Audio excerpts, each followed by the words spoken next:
Kamp Massacre is a horror comedy filled with blood, some nudity, and lots of emotions.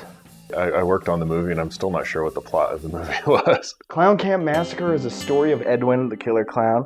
Basically 15 years ago, he failed clown school and shit hits the fan. He wants his revenge. Doesn't happen, so he gets pissed off. He murdered the whole fucking camp! And he even ate some of them while they were still breathing! And has never gotten over it and lived in the woods ever since. Years go on and all of a sudden Bonzo decides, let's reopen Klown Kamp. And shit hits the fan. Decides to come back and pick them off one by one. It's a romantic comedy. 16 candles of clowns and horror. In a splatter type fashion. Klown Kamp Massacre is a horror comedy slasher movie.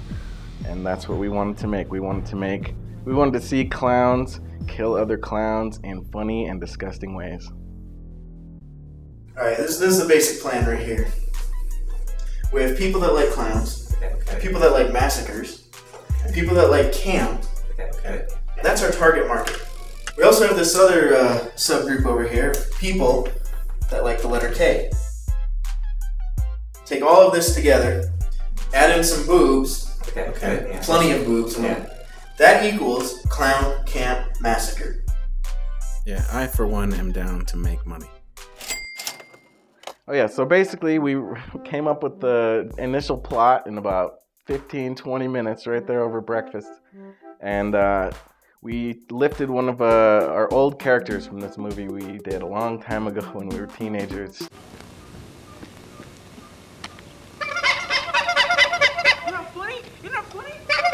Starring me as Edwin the Clown. Or is it? We started with Edwin and we were like, well, what would be a clown's worst nightmares? He couldn't make people laugh. And we plugged him in and we were like, he's gonna murder a whole bunch of clowns in a whole bunch of hilarious ways.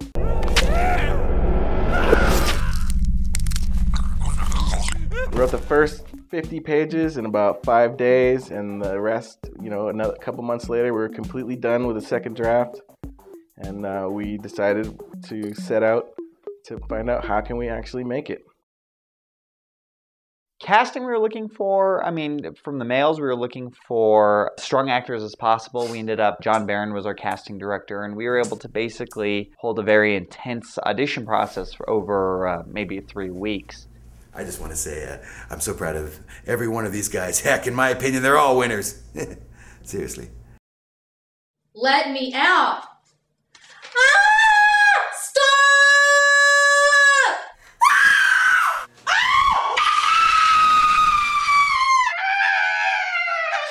Now that's talent! Vinny, can I get a pickle? We are going to Klown Kamp at Bozo Ranch. They have an intensive program which teach advanced comedy techniques, character development, and improvisation.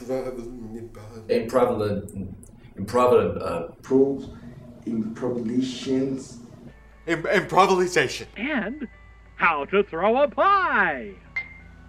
And how to throw a pie. I ain't playing. I know why this place been closed for 15 years. I ain't trying to scare nobody.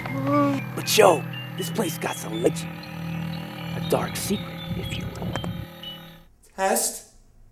Is this thing on? Oh, I see we have a lively bunch tonight. Anybody from Cleveland? Even when I went to the audition, I really didn't have an idea. And then I think the hardest part was trying to find that character. And seeing that I had no real preparation to put myself into it, it was like, I just had to search for this moment in my head that pushed it. It was like high anxiety Homer Simpson. That's what I kind of thought of it as. Like, how would Homer Simpson act like if he was like totally on Quaaludes and cocaine and just freaking out? Like, where would he be?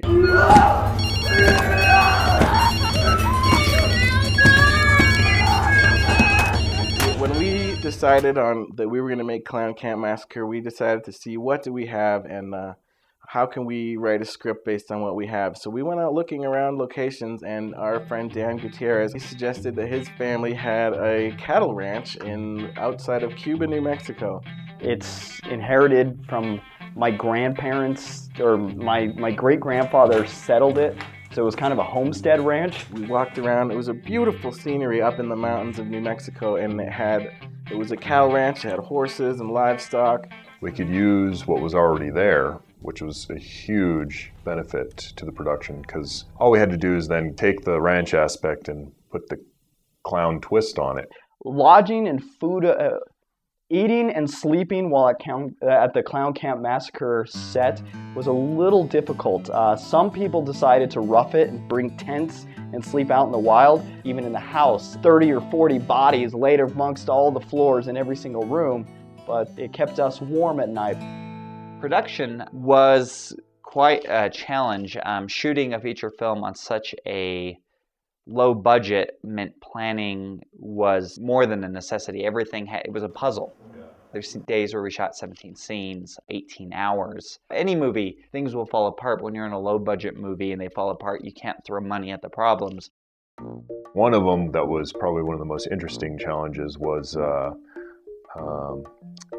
Lenny, one of the characters, was eating a pie. I like pie. And this pie was supposed to be filled with dynamite. We're trying to make me and Dave will try to make this thing look as realistic as possible. But the problem is Lenny's costume has all this skin showing. It's not like we can just stuff it. I mean, the legs we could always hide with bushes or something. I don't necessarily think that. If we're using, we have to do fake legs. Gotcha. Well, yeah, because it's all, yeah. Well, I would be more than happy to just shoot Ruben for you guys, but I don't know if Ruben would like that. Well, it's a non-union film.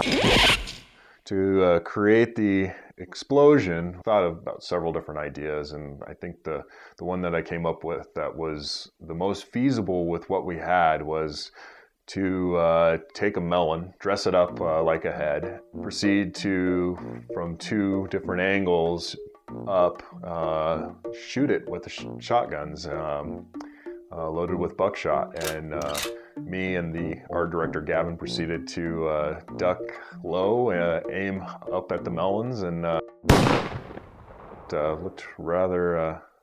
looked really good on film. Got my aim right, and we started counting down, and I didn't quite move my head out of the way fast enough when I pulled the trigger, and the gun came and caught me on the lip and busted my lip a little bit. But you know, you have to, you got to give a little blood on the projects before it's really official,